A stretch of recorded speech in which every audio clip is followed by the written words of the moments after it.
تو 2008 میں سویلین حکومت تو آئی، لیکن کتاب کہتی ہے کہ فوج کا اثر و رسوخ خاص طور پر معیشت، نیشنل سیکیورٹی اور فورن پالیسی پر وہ قائم رہا۔ اسی کو ہائبرڈ ڈیموکریسی کہا گیا ہے۔ جی بالکل، اور اس میں ایک دلچسپ نکتہ یہ ہے کہ جنرل کیانی کے دور میں ایک ٹیکٹیکل ریٹریٹ نظر آیا، مطلب فوج تھوڑا سا پیچھے ہٹی۔ ہاں، لیکن کیا یہ واقعی ایک اسٹریٹجک شفٹ ہے یا صرف وقتی؟ کتاب کے مطابق یہ زیادہ تر ٹیکٹیکل ہی تھا۔ اس کی وجوہات بھی تھیں، دیکھیں نا، فوج کو دہشت گردی کے خلاف جنگ لڑنی تھی، اپنی ساکھ بھی بحال کرنی تھی۔ اچھا۔ لیکن پھر میمو گیٹ اسکینڈل جیسے واقعات ہوئے، جس سے یہ واضح ہو گیا کہ اصل طاقت ابھی بھی فوج کے پاس ہی ہے۔ صحیح۔ پھر نواز شریف کی تیسری حکومت کا دور آیا، اس میں تو بہت کچھ ہوا۔ عمران خان کے دھرنے، پھر وہ پاناما پیپرز والا معاملہ، ڈان لیکس، یہ سب چیزیں سول ملٹری تعلقات میں کافی تناؤ دکھاتی ہیں، ہے نا؟ بالکل، اور کتاب میں ان واقعات کے پیچھے فوج کے بالے واسطہ کردار کا بھی اشارہ ملتا ہے، مطلب دعوے ہیں وہاں پر۔ کیا دعوے ہیں؟ کچھ مثالیں ہیں؟ جی، جیسے ایک پی ایم ایل این رہنما مشاہد اللہ خان کا حوالہ ہے کہ اس وقت کے آئی ایس آئی چیف نے مبینہ طور پر حکومت کے خلاف کچھ پلاننگ کی تھی جسے آئی بی نے پکڑا۔ ظاہر ہے فوج نے ان الزامات کو رد کیا، لیکن ان سب واقعات کا نتیجہ یہ نکلا کہ سویلین حکومت کمزور ہوتی گئی۔ اور پھر جنرل باجوہ کے دور میں کتاب کہتی ہے کہ یہ اثر اور زیادہ آپ کہہ لیں کہ نظر آنے لگا۔ 2018 الیکشن سے پہلے پی ٹی آئی کی حمایت اور پی ایم ایل این کے خلاف اقدامات کا ذکر ملتا ہے۔ جی، اور بعد میں تو عمران خان نے خود بھی یہ مانا کہ ان کی حکومت خاص طور پر اتحادیوں کو سنبھالنے کے لیے فوج کی مدد کے بغیر نہیں چل سکتی تھی۔ اور اسی دوران فوج کا معاشی کردار بھی وہ بڑھتا گیا۔ Fauji foundation, A W T, D H As, F W, N L C, یہ سب بڑی مثالیں ہیں۔ ہاں، یہ نام تو کافی سنے ہوئے ہیں۔ کتاب بتاتی ہے کہ فوج تقریباً 50 کے قریب کمرشل ادارے چلا رہی ہے، اور پھر یہ بات بھی ہے کہ ان اداروں کو مبینہ طور پر بغیر بولی کے ٹھیکے مل جاتے ہیں، جیسے ایف ڈبلیو او کو موٹر ویز کے ٹول ٹیکس کا ٹھیکہ۔ اچھا۔ اور ٹیکس چھوٹ بھی، جیسے اے ڈبلیو ٹی اور فوجی فاؤنڈیشن کو انکم ٹیکس سے استثنا۔ کتاب یہ نقطہ اٹھاتی ہے کہ اس سے مارکیٹ ڈسٹارٹ ہوتی ہے، مطلب پرائیویٹ سیکٹر کے لیے مقابلہ مشکل ہو جاتا ہے۔ ہاں، وہ شبر زیدی صاحب کا حوالہ بھی یاد آیا۔ انہوں نے کہا تھا کہ ریئل اسٹیٹ سیکٹر میں ٹیکس لگانا اسی لیے مشکل تھا کیونکہ بقول جنرل باجوہ اس سے ان کے لوگوں کا بزنس متاثر ہوتا۔ بالکل، اور اب تو ایس آئی ایف سی یعنی اسپیشل انویسٹمنٹ فیسیلیٹیشن کاؤنسل کے ذریعے فوج کا کردار مزید فارملائی ہو گیا ہے۔ تو یہ تو ہوئی چیپٹر 5 کی بات۔ اب آتے ہیں چیپٹر 6 کی طرف، معیشت۔ جی، معیشت، rising from the Ashes. Chapter 6 کہتا ہے کہ پاکستان کی معیشت آج کل ایسی علامات دکھا رہی ہے جیسے کسی جنگ زدہ ملک کی ہوتی ہے۔ قرض، مہنگائی، گروتھ کم ہو رہی ہے۔ ہم اپنے 23ویں IMF پروگرام میں ہیں۔ آخر یہ سب کیوں ہے؟ مصنف 3 بڑے موڑ یا انفلیکشن پوائنٹس بتاتے ہیں جنہوں نے معیشت کو اس حال تک پہنچایا۔ کون کون سے؟ پہلا 1970s کی دائی، وہ نیشنلائزیشن اور بیوروکریٹائزیشن کا دور۔ اس نے پرائیویٹ سیکٹر کو کمزور کیا اور معیشت انورڈ لکنگ ہو گئی، مطلب ریاست کا کنٹرول بہت بڑھ گیا۔ صحیح۔ اور دوسرا 1980s کے آخر میں، جب پاور سیکٹر کو سستی پن بجلی یعنی ہائیڈرو سے مہنگے درآمدی تھرمل فیول پر شفٹ کیا گیا۔ آئی پی پیز والے معاہدے؟ بالکل، آئی پی پیز کے ساتھ وہ مہنگے ٹیک اور پے معاہدے ہوئے۔ نتیجہ، بجلی ناقابل برداشت حد تک مہنگی ہو گئی اور گردشی قرضے کا مسئلہ پیدا ہو گیا جو آج تک چل رہا ہے۔ اور تیسرا انفلیکشن پوائنٹ؟ وہ تھا 1990 کی دہائی اور اس کے بعد کا دور۔ گلوبلائزیشن کا زمانہ تھا، دنیا بدل رہی تھی، دوسرے ممالک اصلاحات کر کے آگے نکل رہے تھے، لیکن پاکستان ضروری معاشی اصلاحات یا ریفارمز کرنے میں ناکام رہا۔ تو مطلب ہم پیچھے رہ گئے؟ جی، مشرقی یورپ، مشرقی ایشیا کے ممالک آگے بڑھ گئے، ہم وہیں رہے۔ تو ان فیصلوں کا خامیازہ آج ہم بھگت رہے ہیں۔ مہنگی بجلی، قرضوں کا بوجھ، ایک ایسی معیشت جو عالمی سطح پر مقابلہ نہیں کر پاتی۔ بالکل، اور کتاب کے آخر میں یہی بنیادی سوال اٹھایا گیا ہے کہ کیا پاکستان ان چیلنجز سے نکل سکتا ہے؟ کیا پاکستان ایک فینکس کی طرح اس 50 سال کی راکھ سے دوبارہ ابھر سکتا ہے؟ جی، خاص طور پر جب ملک اپنی آزادی کے 100 سال 2047 کے قریب پہنچ رہا ہے، تو کیا کوئی ایسی قیادت، ایسا ویژن سامنے آ سکتا ہے جو ملک کو استحکام اور خوشحالی کی طرف لے جائے؟ یہ واقعی ایک آپ کہیں کہ $1 ملین سوال۔ اچھا، تو آج ہم باب 7 ڈیٹس اینڈ بیل آؤٹ سے شروع کر رہے ہیں، خرم حسین کا لکھا ہوا۔ پاکستان کی پچھلی دہائی دیکھیں تو معیشت جیسے بحرانوں میں ہی گھری رہی ہے۔ پہلے 2008 کا وہ عالمی مالیاتی بحران اور اب یہ 2023 والا قرضوں کا بحران۔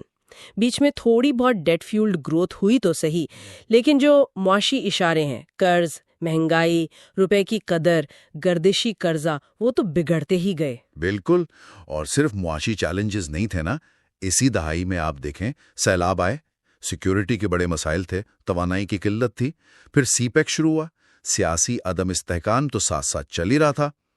اصل مسئلہ جو کتاب میں بھی ہے وہ بنیادی طور پر ایک ناقص ترقیاتی ماڈل ہے۔ مطلب قرض لو یا نوٹ چھاپو، ایس بی پی سے قرضہ لو اور ایک مصنوعی ڈیمانڈ پیدا کر دو، نتیجہ یا تو شدید مہنگائی یا پھر بہت بڑا تجارتی خسارہ۔ اور یہ ماڈل کوئی نیا نہیں، یہ مشرف دور سے چلا آ رہا ہے، بعد میں پی ایم ایل این ہو یا پی ٹی آئی، کم و بیش سب نے یہی کیا۔ اور اس میں ایک پیٹرن بھی بڑا واضح نظر آتا ہے نا، کہ ہر جو بوم بسٹ سائیکل تھا، مطلب تیزی اور پھر مندی، وہ پچھلے والے سے چھوٹا ہوتا گیا۔ کم شدید تو نہیں، شاید زیادہ شدید، لیکن اسے سنبھالنے کے لیے بیل آؤٹ پہلے سے بڑا چاہیے۔ جیسے مشرف دور کی تیزی کوئی 5 سال چلی، پی ایم ایل این کی 3 سال اور پی ٹی آئی کی تو بس 2 سال ہی۔ اور حکومتوں کا رویہ بھی وہی، کامیابی کا سیر اپنے سر، ناکامی دوسروں پر، اور ذخائر کام ہو تو کہہ دیا جی عالمی قیمتیں بڑھ گئیں یا یہ وقتی مسئلہ ہے۔ ہاں بالکل، اور 2023 تک آتے آتے تو صورتحال بہت ہی نازک ہو گئی، جمہوریت بھی کمزور، زر مبادلہ ذخائر خطرناک حد تک کم، جو پرانے عالمی مددگار تھے ان میں بھی وہ پہلی سی بات نہیں رہی، اور آئی ایم ایف میں بھی پاکستان کا وزن وہ کم ہوتا محسوس ہوا۔ بنیادی ناکامیاں وہی پرانی، ٹیکس نظام ٹھیک نہیں کیا، صنعتوں کو ڈائیورسفائی نہیں کیا، مطلب دنیا کے ساتھ نہیں چلے، اور قیادت کی کمزوری۔ پھر 2000 کے بعد عالمی معیشت میں جو اتھل پتھل ہوئی، اس نے بھی پاکستان کے کرنٹ اکاؤنٹ اور ذخائر پر بہت گہرا اثر ڈالا۔ ترسیلات زر یعنی ریمیٹنسز وہ تو بڑھے، لیکن تجارتی خسارہ تو کہیں زیادہ تیزی سے بڑھا، خاص طور پر 2003 کے بعد۔ تو ظاہر ہے فرق پورا کرنے کے لیے بیرونی قرضوں پر انحصار بڑھتا گیا، اور پھر ان قرضوں کی واپسی، ڈیٹ سروسنگ، اس کا بوجھ اتنا بڑھ گیا کہ آپ دیکھیں 2008 میں مسئلہ کرنٹ اکاؤنٹ خسارہ تھا زیادہ، 2018 تک تو آدھی بیرونی ضرورت ہی صرف قرضوں کی ادائیگی تھی۔ بالکل، حکومتوں کے پاس 2 ہی راستے تھے، یا تو نوٹ چھاپیں ایس بی پی سے قرضہ لے کر، یا باہر سے قرض لیں۔ کتاب میں بتایا ہے کہ کب کب زیادہ نوٹ چھاپے گئے، جیسے FY08، FY13، پھر FY18-19، اور یہ اکثر تب ہوتا تھا جب کوئی سیاسی تبدیلی آ رہی ہو، ہے نا، اور یہ سلسلہ تبھی رکتا تھا جب آئی ایم ایف پروگرام آ جائے۔ پی ایم ایل این دور میں خاص طور پر 2014 کے بعد ڈالر والے قرضے بہت بڑھے، Saudi deposits, euro bonds, state bank نے 2014 میں اس پر وارننگ بھی دی تھی۔ یہ بدل گئے، مطلب کمرشل بینکوں کا حصہ بڑھا، نان پیرس کلب ممالک کا، یورو بانڈز کا۔ پھر کووڈ-19 آیا، اس کے بعد تو شاید تاریخ کی سب سے بڑی مالیاتی توسیع ہوئی، مانیٹری ایکسپینشن جسے کہتے ہیں، شرح سود ایک دم نیچے، کاروباروں کے لیے ری فائنانس سہولیات۔ لیکن دوسری طرف ملک کی مالی بنیادیں وہ کمزوری رہیں۔ ایک تو 2009 کا NFC ایوارڈ جس سے صوبوں کا حصہ بڑھا، پھر 2011 میں ویٹ یا RGST کا نافذ نہ ہو پانا، یہ بڑے دھچکے تھے۔ اس کا نتیجہ کیا نکلا؟ حکومتیں ٹیکس ایمنسٹی اسکیموں پر زیادہ انحصار کرنے لگی۔ پی ٹی آئی حکومت نے شروع میں تو اصلاحات کی بات کی، لیکن پھر وہ بھی ایمنسٹی اسکیموں پر آ گئی۔ ایس بی پی ایکٹ میں تبدیلی کی بات ہوئی، لیکن پھر وہ لانگ ٹرم OMOs کا استعمال۔ یہ ایک طریقہ ہے مرکزی بینک کا مارکیٹ میں پیسہ ڈالنے کا لمبے عرصے کے لیے، وہ بھی چلتا رہا۔ اور ان سب پالیسیوں کا مجموعی نتیجہ 2023 میں مہنگائی 32% سے اوپر، روپیہ تاریخ کی کم ترین سطح پر، ذخائر تقریباً ختم، ڈیفالٹ کا خطرہ سر پر، اور خود آئی ایم ایف کہہ رہا تھا کہ سماجی بے چینی بڑھ سکتی ہے۔ کتاب میں اسے پمپ اینڈ ڈمپ اسکیم کہا گیا ہے معیشت کو۔ یہ تو بہت سخت بات ہے۔ اچھا، اب ذرا آگے چلتے ہیں۔ باب 8 کیچ 23 مرتضیٰ سید کا۔ یہاں وہ محبوب الحق کے ویژن کی بات کرتے ہیں، انسانی ترقی، ریاست کا کردار، اور اس کا موازنہ کرتے ہیں آج کی حقیقت سے، غربت، عدم مساوات، IMF پر انحصار۔ جی مرتضی سید بھی پاکستان کے ترقیاتی ماڈل کی وہی بنیادی خامیاں گنواتے ہیں۔ ہماری معیشت کا 95%، آپ سوچیں 95% کھپت پر چل رہا ہے، کنزمپشن، سرمایہ کاری سے 15%، برآمدات 10%۔ تو نتیجہ کیا؟ مستقل کرنٹ اکاؤنٹ خسارہ، اور اسے پورا کرنے کے لیے باہر سے قرضے، جبکہ ہمارے پڑوسی بھارت، بنگلہ دیش وہ کہاں سے کہاں نکل گئے۔ اندرونی مسائل بھی ہیں، دنیا سے ہمارے معاشی رابطے کمزور، سماجی معاہدہ ٹوٹا ہوا ہے، ریاست اور عوام میں اعتماد نہیں، ٹیکس کم دیتے ہیں لوگ، اور سیاست شخصیت پرستی کی۔ اور جو یہ حالیہ بحران آیا، اس کی فوری وجوہات کیا بتائیں گئی؟ وہی FY22 کا بجٹ، فیول سبسڈی اور IMF سے بگاڑ۔ بنگلہ دیش نے خطرہ پہلے بھانپ لیا تھا، وہ وقت پر IMF چلا گیا، ہم ہچکچاتے رہے۔ مصنف نے پچھلے 25 سال کے جمود کی 3 بڑی وجوہات بتائی ہیں، دلچسپ نام دیے ہیں: guns, babies and trade deals. پہلا، گنز، یعنی 2001 کے بعد جو سیکیورٹی کی وجہ سے قرضوں میں رعایت ملی، امریکی امداد ملی، اسے ہم نے پائیدار اصلاحات پر لگانے کے بجائے وقتی کھپت بڑھانے میں اڑا دیا۔ دوسرا، بیبیز، یعنی آبادی میں اضافے کی شرح بہت زیادہ رہی، تو انحصار کرنے والوں کا تناسب بڑھ گیا، اس سے بچتیں کم ہوئیں، کھپت بڑھی اور کرنٹ اکاؤنٹ خسارہ اور بگڑا۔ اور تیسرا، ٹریڈ ڈیلز، دوسرے ملکوں سے جو آزاد تجارتی معاہدے کیے FTA، وہ زیادہ تر ناقص تھے، ہماری برآمدات بڑھنے کے بجائے درآمدات زیادہ بڑھ گئیں، خسارہ اور گہرا ہو گیا۔ کتاب میں وہ 7 مہلک گناہوں کا 7 ڈیڈلی سنز کا بھی ذکر ہے معاشی پالیسی سازی کے حوالے سے، وہ کون سے تھے؟ جیسے گروتھ کا جنون، بس وقتی فائدہ دیکھنا، کمزور تیاری، کنٹرول کرنے کی خواہش، تجربوں سے نہ سیکھنا، خود پسندی، اور IMF کے ساتھ وہ کبھی دوستی کبھی دشمنی والا رویہ۔ بالکل یہی ہے، اور پاکستان بار بار IMF کیوں جاتا ہے، اس کی وجہ بھی یہی بتائی گئی ہے۔ ہمارا کرنٹ اکاؤنٹ خسارہ دائمی ہو چکا ہے۔ کیوں؟ کیونکہ برآمدات کم، بچتے کم، کھپت بہت زیادہ۔ اب اس خسارے کو پورا کرنے کے لیے FDI تو آتی نہیں زیادہ، تو قرض لینا پڑتا ہے، اور جب قرض واپس کرنے کا وقت آتا ہے، ذخائر ختم، تو پھر IMF کا دروازہ کھٹکھٹانا پڑتا ہے، بات گھوم پھر کر وہیں آ جاتی ہے۔ تو اب صورتحال یہ ہے کہ قرضے ناقابل برداشت ہو گئے ہیں، انسسٹینیبل۔ سالانہ $35 ارب چاہیے باہر کی ادائیگیوں کے لیے، یہ تو بہت بڑی رقم ہے۔ تو کتاب میں ڈیفالٹ اور لامتناہی کفایت شاری کے بیچ ایک تیسرا راستہ بتایا گیا ہے، قرضوں کی تنظیم نو، یعنی ڈیٹ ریسٹرکچرنگ کا۔ دیکھیے، تنظیم نو ایک بہت پیچیدہ عمل ہے۔ اس میں پہلے تو یہ طے کرنا ہوگا کہ کن قرض دینے والوں کو شامل کریں، مقامی قرضے، بیرونی، کمرشل بینک، 2 طرفہ ممالک یا ورلڈ بینک ADB جیسے ادارے۔ پھر یہ کہ تنظیم نو ہوگی کیسے؟ کیا قرض کی اصل رقم کم کروائیں گے جسے ہیئر کٹ کہتے ہیں، یا صرف ادائیگی کا شیڈیول لمبا کروائیں گے یعنی ری پروفائلنگ؟ اس سارے عمل میں چین کا کردار بہت اہم ہوگا، اور اس میں چیلنجز بھی بہت ہوں گے۔ ضرورت اس بات کی ہے کہ یہ سارا کام انتہائی پروفیشنل طریقے سے کیا جائے۔ اور فرض کریں اگر قرضوں میں کچھ ریلیف مل بھی جاتا ہے، تو سب سے اہم بات تو یہی ہے نا کہ اس موقع کو ماضی کی طرح ضائع نہ کیا جائے، بلکہ اسے حقیقی ساختی اصلاحات، اسٹرکچرل ریفارمز کے لیے استعمال کیا جائے۔ بالکل بالکل، کتاب اسی بات پر زور دیتی ہے کہ اس مہلت کو استعمال کریں، برآمدات، بچتیں، سرمایہ کاری، ان سب کو کم از کم دگنا کرنے کے لیے۔ FDI لانے کے لیے ماحول سازگار بنائیں، اور جو بیرونی فنانسنگ کی ضرورت ہے اس کی حقیقت پسندانہ منصوبہ بندی کریں۔ ایشیائی معجزے والے ممالک سے بھی سبق سیکھیں۔ وہاں کی اشرافیہ نے ترقی کے لیے ایک سمجھوتا کیا، ایک ایلیٹ بارگین، ایک قومی بیانیہ بنا، مضبوط اہل قیادت سامنے آئی، نجی شعبے کو آگے بڑھایا، ساری توجہ برآمدات پر رکھی، اور پالیسیوں کے تجربات سے سیکھتے رہے۔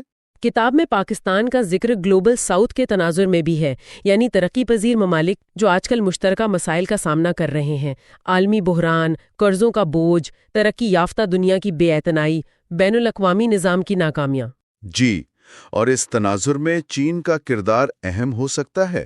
BRI کے ذریعے شاید قرضوں میں کچھ ریلیف دے کر اور عالمی قیادت میں جو خلا نظر آ رہا ہے اسے کسی حد تک پر کر کے ایک نئے عالمی ترقیاتی معاہدے کی بھی ضرورت محسوس ہوتی ہے جو موسمیاتی تبدیلی جیسے بڑے چیلنجز سے نمٹنے میں ترقی پذیر ممالک کی مدد کرے۔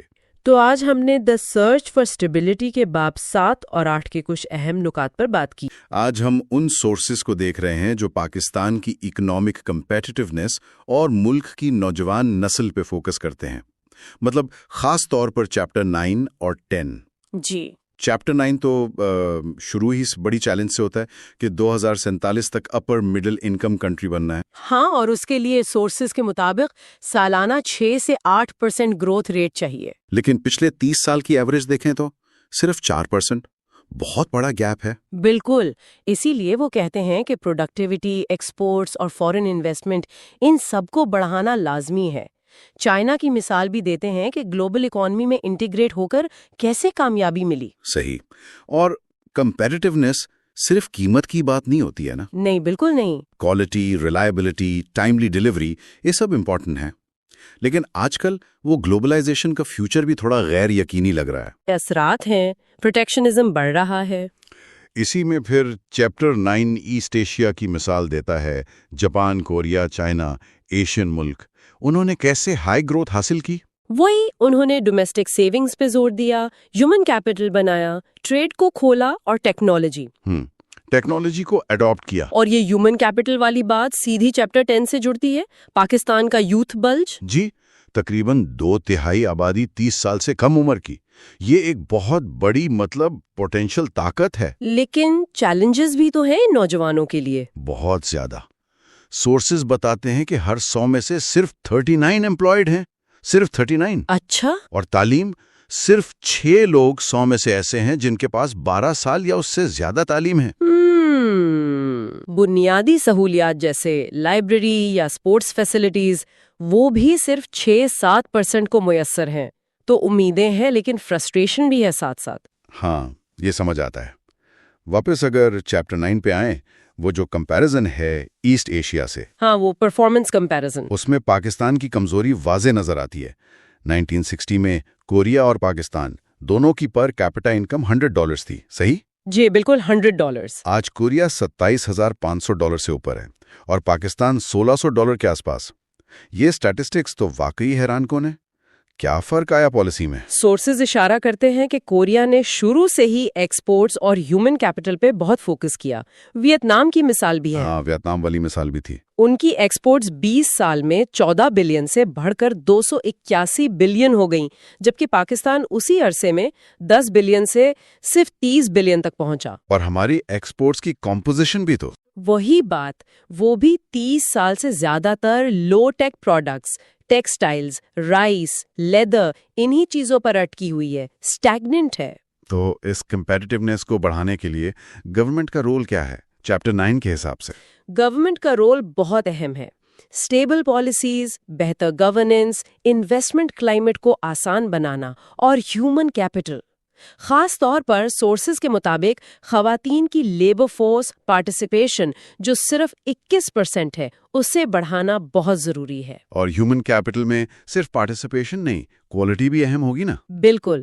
چیپٹر 10 میں AKU کی اسٹڈی کا حوالہ ہے کہ اسکول کے بچوں کی بڑی اکثریت سائنس اور میتھس میں کمزور ہے، کریٹیکل تھنکنگ کی کمی ہے۔ تو گورنمنٹ کو صرف تعلیم نہیں بلکہ کوالٹی تعلیم پر فوکس کرنا ہوگا، R&D پہ انویسٹ کرنا ہوگا اور STEAM یعنی science, technology, engineering, arts, maths اس پر زور دینا ہوگا۔ یہ وہ سکلز ہیں جو آج کی اکانومی کو چاہیے۔ ٹھیک۔ گورنمنٹ کے علاوہ فرمز یعنی کمپنیز، ان کی کیا ذمہ داری بنتی ہے اس میں؟ ان کی بھی بڑی ذمہ داری ہے۔ ایک تو اپنی ورک فورس میں انویسٹ کرنا۔ سورسز کے مطابق پاکستان کی پروڈکٹیوٹی چائنا کا صرف 30-40% ہے۔ اچھا۔ دوسرا، مینجمنٹ کو پروفیشنل بنانا۔ تیسرا، گلوبل ویلیو چینز GVCs ان میں شامل ہونا۔ دنیا بھر کے پروڈکشن نیٹ ورکس کا حصہ بننا۔ پاکستان اس میں پیچھے ہے۔ اور انوویشن؟ ہاں، انوویشن اور ڈیجیٹلائزیشن کو اپنانا اور سروس ایکسپورٹس، اس میں بھی بہت پوٹینشل ہے۔ دیکھیں نا، پاکستان 5-6 بلین پر ہے جبکہ انڈیا 200 بلین سے زیادہ کما رہا ہے سروسز سے۔ یہ سب قدم تو پھر سیدھے چیپٹر 10 کے نوجوانوں کے مستقبل سے جڑے ہوئے۔ بالکل۔ وہ بہتری چاہتے ہیں لیکن سورسز یہ بھی کہتے ہیں کہ انہیں لگتا ہے ان کی سنی نہیں جاتی۔ وہ میننگ فل انگیجمنٹ کی کمی ہے۔ اور یہی اصل میں خطرہ ہے جس کا ذکر سورسز میں ہے۔ اگر نوجوانوں کو کوالٹی ایجوکیشن نہیں ملی، اگر انہیں مناسب روزگار یعنی گینفل امپلائمنٹ، سالانہ 1.5 ملین جابز کی ضرورت ہے سورسز کے مطابق، وہ نہیں ملا، اور اگر انہیں ملکی معاملات میں میننگ فل انگیجمنٹ یعنی بامعنی شمولیت نہیں ملی، تو پھر یہ یوتھ بلج جو ہے، یہ ڈیموگرافک ڈیویڈنڈ یعنی ملک کے لیے فائدہ بننے کے بجائے ڈیموگرافک ڈیزاسٹر یعنی ایک بوجھ بن سکتا ہے۔ تو یہ دونوں چیپٹرز اصل میں ایک ہی تصویر کے دو رخ ہیں، اکنامک کمپیٹیٹیونیس بڑھانا اور نوجوان آبادی کی صلاحیتوں سے فائدہ اٹھانا، دونوں ایک دوسرے سے جڑے ہوئے ہیں۔ بالکل، اور چیپٹر 10 میں وہ تونیشیا کے محمد بوعزیزی کی مثال بھی دی گئی ہے، ایک اشارہ ہے کہ نوجوانوں کی فرسٹریشن اور مایوسی کے نتائج کتنے سنگین ہو سکتے ہیں۔ تو اب پاکستان کے لیے اصل سوچنے کا مقام یہ ہے، جیسا کہ سورسز اشارہ کر رہے ہیں، کیا پالیسیز اور سوسائٹل اپروچ ایسی بنائی جائیں گی کہ یہ یوتھ بلج ایک بوم ثابت ہو، یا پھر اسے بسٹ کی طرف جانے دیا جائے۔ 11 سے 14 تک کے کچھ اہم نکات پر بات کر رہی ہیں۔ آئیے چیپٹر 11 ریسکیوئنگ ایجوکیشن سے شروع کرتے ہیں۔ کتاب کے مطابق تو پاکستان کا تعلیمی نظام ایک بڑے بحران کا شکار لگتا ہے۔ جی بالکل، اعداد و شمار کافی پریشان کن ہے۔ ہاں، جیسے یہ کہ تقریباً 2.28 کروڑ بچے اسکول سے باہر ہیں۔ یہ تو بہت ہی بڑی تعداد ہے۔ بہت بڑی تعداد ہے، اور جو اسکول جا بھی رہے ہیں ان کے مسائل بھی کم نہیں ہیں۔ جیسے اساتذہ کی غیر حاضری ایک بڑا مسئلہ ہے، پھر کلاس رومز میں گنجائش سے زیادہ بچے، اور نصاب جو آپ کہہ لیں وقت کے ساتھ اپڈیٹ نہیں ہوا۔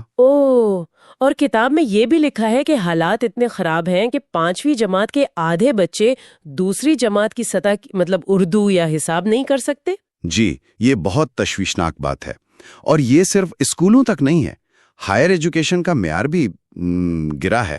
اچھا، وہاں کیا مسئلے ہیں؟ وہاں زیادہ زور تعداد بڑھانے پر رہا ہے، مطلب زیادہ یونیورسٹیاں، زیادہ ڈگریاں، پی ایچ ڈیز بھی بہت زیادہ، لیکن کوالٹی یعنی معیار وہ پیچھے رہ گیا۔ ایک اور حیران کن بات یہ ہے کہ HEC نے یعنی ہائر ایجوکیشن کمیشن نے 2002 سے 2022 تک ریسرچ پر تقریباً 75 ارب روپے خرچ کیے۔ 75 ارب؟ جی، لیکن کتاب کہتی ہے کہ اس خطیر رقم کا معاشرے یا معیشت پر کوئی واضح، کوئی ٹھوس اثر نظر نہیں آتا۔ یہ تو سوال اٹھاتا ہے کہ یہ سرمایہ کاری گئی کہاں پھر؟ اچھا، اس پورے بحران کی بنیادی وجوہات کیا بتائی گئی ہیں کتاب میں؟ کتاب میں 4 بڑی وجوہات کی طرف اشارہ کیا گیا ہے۔ ایک تو آبادی میں بہت تیزی سے اضافہ ہے۔ اچھا، پاکستان میں ایک استاد پر اوسطاً 36 بچوں کا بوجھ ہے، جبکہ آپ OECD ممالک میں دیکھیں تو وہاں صرف 12 بچے فی استاد ہیں۔ اوہو، یعنی 4 گنا زیادہ بوجھ۔ بالکل۔ دوسرا، فنڈنگ کی شدید کمی۔ تعلیم پر GDP کا صرف 1.5 سے 2.5% خرچ ہو رہا ہے، ہدف تو 4% کا ہے۔ بہت کم ہے۔ جی۔ تیسرا، معیار کو نظر انداز کرنا۔ جی، رٹا سسٹم ہے، نصاب پرانا ہے۔ اور چوتھا، سیاسی مداخلت جس نے اداروں کی خود مختاری کو بہت نقصان پہنچایا۔ تو یہ تعلیم کے چیلنجز، ان کا اثر شاید ہمیں اگلے موضوع میں بھی نظر آئے۔ جی، چیپٹر 12 جو ہے وہ مذہبی انتہا پسندی کے خطرے پر بات کرتا ہے۔ جی، ایک بہت اہم اور پیچیدہ موضوع ہے۔ کیا آپ سمجھتے ہیں کہ کمزور تعلیمی نظام اور بڑھتی ہوئی انتہا پسندی میں کوئی تعلق ہے؟ یقیناً اس پر غور کرنا ضروری ہے۔ کتاب خود انتہا پسندی کے مختلف جہتوں کو دیکھتی ہے۔ ویسے انتہا پسندی کی کوئی ایک واضح تعریف کرنا بھی مشکل ہے۔ صحیح۔ پاکستان میں یہ بحث اکثر مذہب کے گرد گھومتی ہے، حالانکہ اس میں قوم پرستی جیسے دوسرے عوامل بھی شامل ہو سکتے ہیں۔ اصل چیز عدم برداشت ہے، دوسروں کو قبول نہ کرنا۔ اس کی جڑیں کہاں بتائی گئی ہیں؟ کیا وجوہات ہیں اس کی؟ وجوہات بہت سی ہیں اور کافی پیچیدہ ہیں۔ سماجی اور ثقافتی عوامل ہیں، جیسے گلوبلائزیشن کے اثرات، مدرسہ کلچر کا پھیلاؤ، سازشی نظریات کا عام ہونا۔ پہ مذہبی اور نظریاتی عوامل ہیں، جیسے ماضی میں اسلامائزیشن کی کوششیں، فرقہ واریت کا بڑھنا اور مذہب کا سیاسی استعمال۔ اور سیاسی عوامل؟ جی، سیاسی طور پر ایک غیر جمہوری کلچر، ریاست اور معاشرے کے درمیان کمزور تعلقات اور سیاسی مقاصد کے لیے مذہب کا استعمال، یہ سب اہم ہیں۔ معاشی عوامل جیسے غربت اور بے روزگاری کا بھی ذکر ہے، اگرچہ اس پر بحث ہے کہ ان کا کتنا براہ راست کردار ہے۔ اچھا، ایک خاص بات جو کتاب میں نمایاں کی گئی ہے وہ ریاست کی اپنی پالیسی میں الجھاؤ ہے، یعنی اچھے اور برے شدت پسندوں میں فرق کرنے کی کوشش۔ اس نے مسئلے کو اور زیادہ پیچیدہ بنا دیا ہے۔ یہ تو واقعی ایک الجھا ہوا مسئلہ ہے۔ اچھا، اب چیپٹر 13 کی طرف آتے ہیں، جو خواتین کے حقوق پر ہے۔ کتاب کہتی ہے کہ پاکستان عالمی جینڈر گیپ رپورٹ میں مسلسل بہت نیچے رہا ہے۔ 2022 میں 146 ممالک میں 145ویں نمبر پر۔ جی ہاں، یہ اعداد و شمار کافی تشویشناک ہیں، لیکن اس کے ساتھ ساتھ کچھ مثبت پہلو بھی ہیں۔ جیسے خواتین کی اوسط عمر میں اضافہ ہوا ہے، تعلیم کی شرح بھی بہتر ہوئی ہے۔ کتاب میں ایجنسی کے تصور پر بہت زور دیا گیا ہے۔ ایجنسی؟ اس سے کیا مراد ہے؟ یعنی صرف حقوق کا مل جانا کافی نہیں ہے۔ اصل بات یہ ہے کہ خواتین اپنی زندگی کے فیصلے خود کر سکیں، اپنے حقوق کے لیے آواز اٹھا سکیں، ان میں یہ طاقت ہو۔ یہ اصل تبدیلی ہے۔ صحیح۔ اور یہ جدوجہد کب سے جاری ہے پاکستان میں؟ یہ جدوجہد تو بہت پرانی ہے، آزادی سے بھی پہلے شروع ہوئی تھی، تعلیم کے لیے، وراثت کے حقوق کے لیے۔ اچھا۔ آزادی کے بعد MFLO یعنی مسلم فیملی لاز آرڈیننس 1961 ایک اہم سنگ میل تھا۔ پھر محترمہ فاطمہ جناح کا صدارتی الیکشن لڑنا بھی بہت اہم تھا۔ جی۔ ضیاء الحق کے دور میں جب امتیازی قوانین آئے، خاص طور پر حدود آرڈیننس، تو اس کے خلاف WAF یعنی ویمنز ایکشن فورم جیسی تنظیمیں بنی اور انہوں نے بڑی مزاحمت کی۔ بعد کے ادوار میں آپ دیکھیں تو خواتین کی سیاسی نمائندگی بڑھی، کچھ نئے قانون بنے جیسے ویمن پروٹیکشن ایکٹ 2006 اور حال ہی میں عورت مارچ جیسی نئی تحریکیں سامنے آئی ہیں۔ جی ہاں، عورت مارچ جو زیادہ ذاتی آزادیوں اور صنفی بنیادوں پر جو استحصال ہوتا ہے اس کے خاتمے پر زور دیتی ہیں۔ لیکن چیلنجز اب بھی بہت ہیں۔ کیا چیلنجز ہے ابھی بھی؟ قوانین تو بن گئے ہیں لیکن ان پر عمل درآمد ایک بڑا مسئلہ ہے۔ معاشرتی مخالفت، مسوجنی اور کچھ مذہبی حلقوں کی طرف سے سخت مزاحمت بھی ہے۔ ٹھیک۔ اور آخر میں چیپٹر 14 ہے ماحولیاتی بحران پر۔ یہ ایک ایسا مسئلہ ہے جو اب شاید سب سے زیادہ محسوس ہو رہا ہے۔ بالکل، اور پاکستان کے لیے خاص طور پر سنگین ہے۔ ہم عالمی کاربن اخراج میں بہت کم حصہ ڈالتے ہیں، شاید 1% سے بھی کم، 0.9%۔ جی۔ لیکن موسمیاتی تبدیلی سے جو سب سے زیادہ متاثر ہونے والے ممالک ہیں، ہم ان میں شامل ہیں۔ زمین کا بنجر ہونا، پانی کی شدید کمی، آلودگی، یہ بہت بڑے مسئلہ ہیں۔ اور ان کے معاشی نقصانات بھی ہوں گے۔ جی، کتاب کے مطابق یہ نقصانات GDP کا 4.3% تک ہو سکتے ہیں، بہت زیادہ ہیں۔ پانی کے مسئلے پر کچھ اور تفصیل بتائیں گے؟ یہ بہت سننے میں آتا ہے۔ پانی کی صورتحال واقعی آپ کہہ لیں الارمنگ ہے۔ پاکستان تیزی سے واٹر سٹریس سے واٹر سکارس ملک بن رہا ہے۔ اچھا۔ اندازہ کریں 1951 میں فی کس پانی کی دستیابی 5000 کیوبک میٹر تھی، 2020 تک یہ کم ہو کر صرف 886 رہ گئی ہے۔ او خدایا، اتنی کمی؟ جی، اور جو پانی دستیاب ہے بھی اس کا معیار بہت خراب ہے۔ کتاب کہتی ہے کہ 80% آبادی آلودہ پانی استعمال کرنے پر مجبور ہے۔ اس سے تو صحت کے بہت مسائل ہوتے ہوں گے۔ بالکل، اور زراعت جو ہماری معیشت کی بنیاد ہے اور تقریباً سارا پانی یعنی 96% وہی استعمال کرتی ہے، وہ شدید متاثر ہو رہی ہے۔ پھر جنگلات کی کٹائی کی شرح بھی بہت زیادہ ہے، سالانہ 27,000 ہیکٹیئر جنگلات ختم ہو رہے ہیں۔ اس سے سیلاب وغیرہ کا خطرہ بڑھتا ہوگا؟ جی بالکل، سیلاب اور زمین کے کٹاؤ کا خطرہ بڑھتا ہے۔ ہم نے حالیہ سالوں میں شدید سیلاب دیکھے ہیں، 2010 میں، پھر 2022 میں۔ ہیٹ ویوز، جنگل کی آگ، یہ سب بڑھ رہا ہے۔ اور شہروں میں کیا صورتحال ہے؟ شہروں میں بے ہنگم پھیلاؤ یعنی اربن سپرال، اس سے آلودگی بہت بڑھ رہی ہے، خاص طور پر فضائی آلودگی۔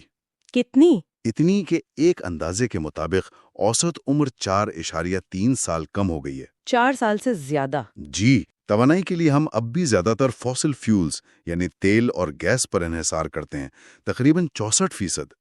حالانکہ ہمارے پاس رینیویبل انرجی یعنی شمسی اور ہوائی توانائی کی بہت بڑی صلاحیت موجود ہے۔ تو اس پر کام کیوں نہیں ہو رہا؟ کام ہو رہا ہے لیکن شاید اتنی تیزی سے نہیں جتنی ضرورت ہے۔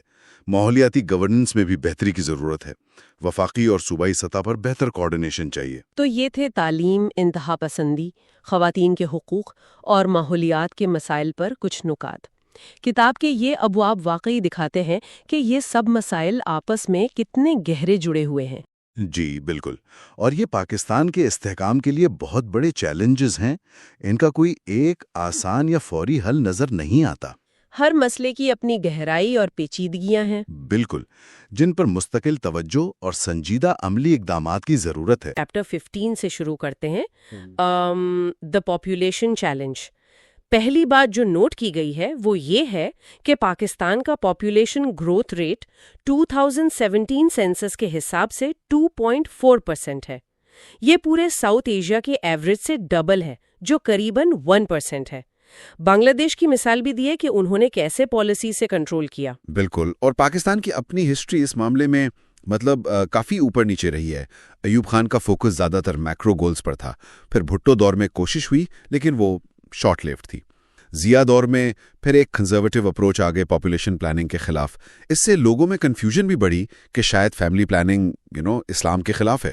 کتاب میں لکھا ہے کہ فرٹیلیٹی ریٹ میں کمی آئی تھی 80s اور 90s میں، لیکن پھر 2000 کے بعد یہ پروسیس رک سا گیا. یہ تھوڑا حیران کن ہے نا؟ اس ٹھہراؤ کی کیا وجوہات بتائی ہیں؟ ہاں، اس اسٹیگنیشن کی دو بڑی وجوہات ہیں.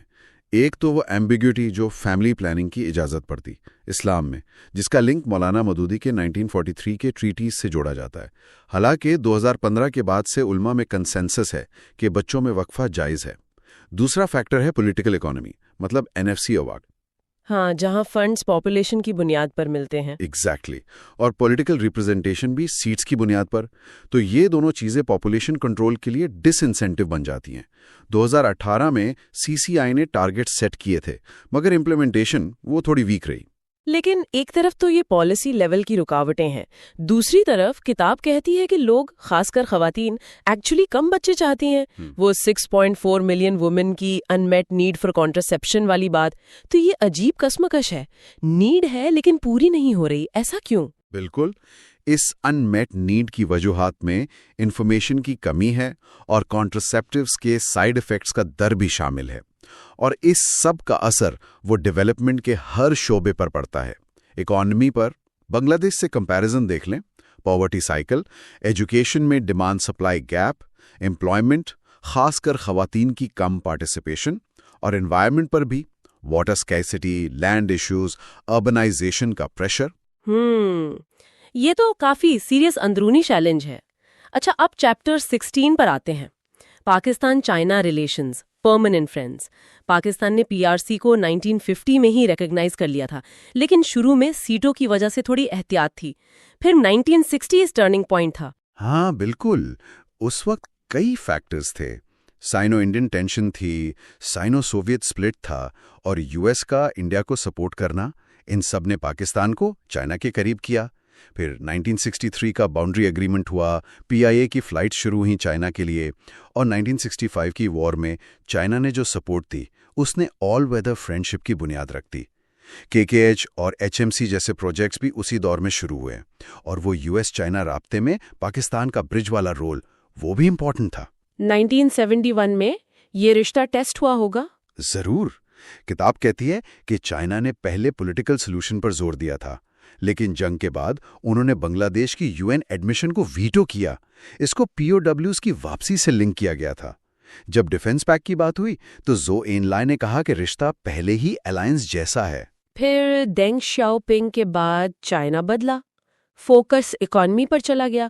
اس سے تعلقات پر فرق پڑا. فرق تو پڑا. چائنا کا فوکس اپنی اکنامک ڈیولپمنٹ پر ہو گیا. کشمیر پر ان کا سٹانس بھی ایوالو ہوا، UN ریزولوشن سے بائیلیٹرل سیٹلمنٹ کی سپورٹ تک. انڈیا کے ساتھ بھی ریلیشنز بہتر ہوئے. حالانکہ لداخ 2020 جیسے واقعات بتاتے ہیں کہ جیو پولیٹیکل فیکٹرز ابھی بھی ہیں. لیکن چائنا نے پاکستان کو ہمیشہ اشور کیا ہے کہ ان کے تعلقات انڈیا کے مقابلے میں الگ ہیں، زیادہ گہرے ہیں.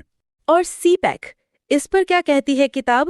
CPEC جو شروع میں $62 بلین کا پروجیکٹ تھا، BRI کا حصہ ہے. فلیگ شپ پروجیکٹ. فوکس تھا انرجی، انفراسٹرکچر اور گوادر پر.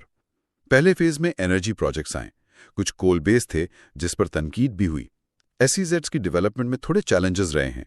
گوادر کی اسٹریٹجک امپورٹنس پر بہت بات ہوتی ہے، لیکن کتاب میں لکھا ہے کہ یہ مشرف کی ریکویسٹ پر کمرشل پورٹ کے طور پر شروع ہوا تھا۔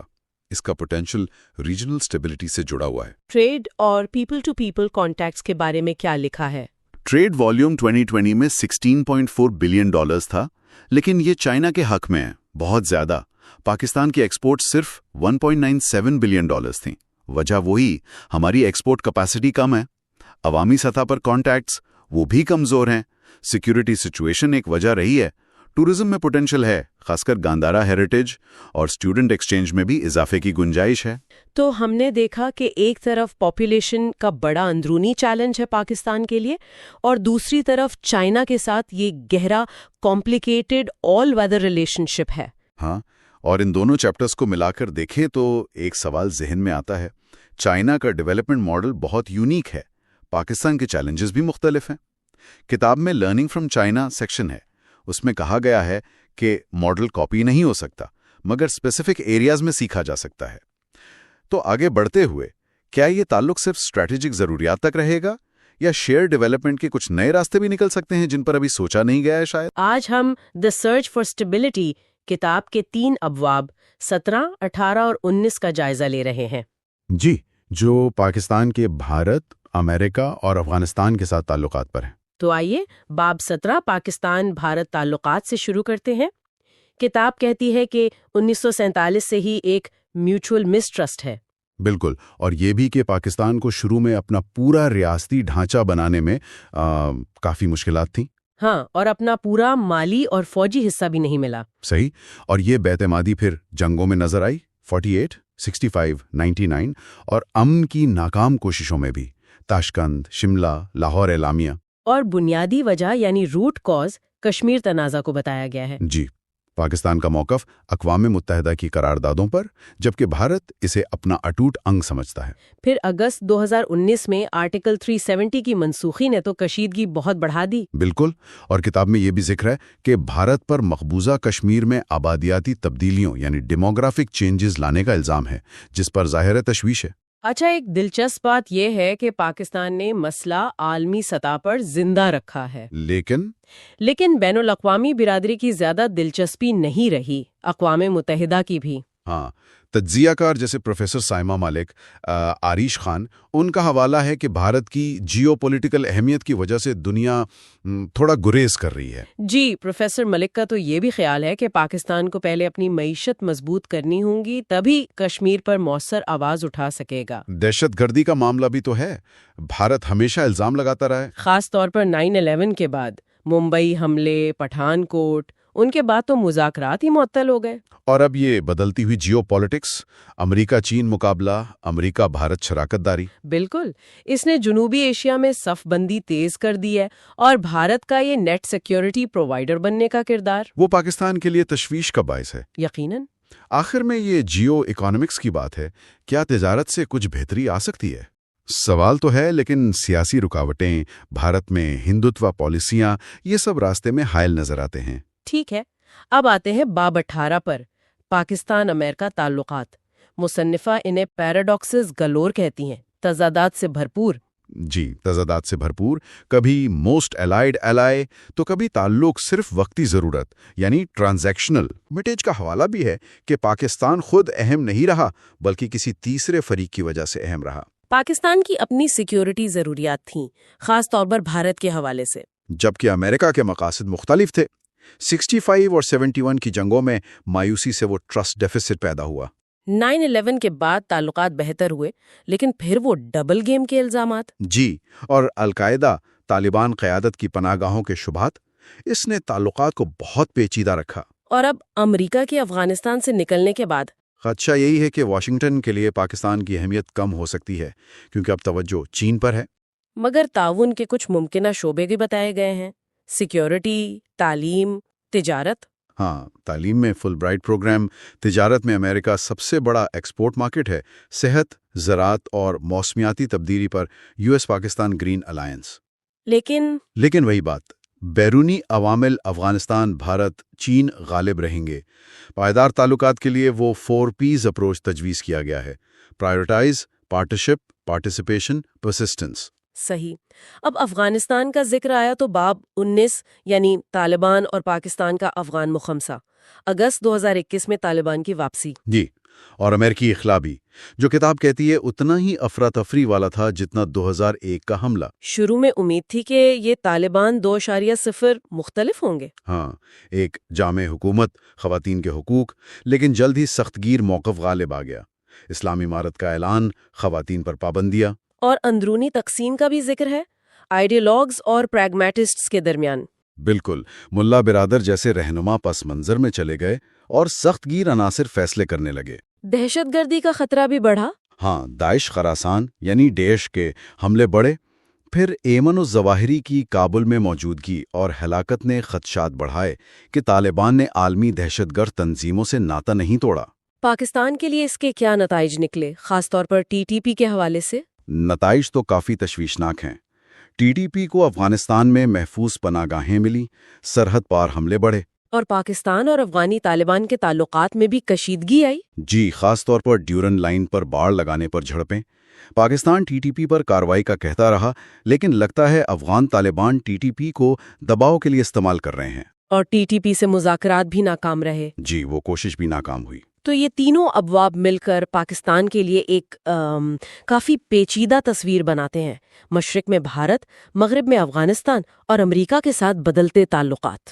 بالکل۔ اب سوال یہ ہے کہ ان بیرونی چیلنجز اور ساتھ میں اندرونی مسائل جیسے معیشت اور گورننس، ان سب کے ساتھ پاکستان استحکام کی طرف اپنا راستہ کیسے تلاش کرے گا، خاص طور پر جب جیو پولیٹیکل صف بندیاں مزید سخت ہو رہی ہیں۔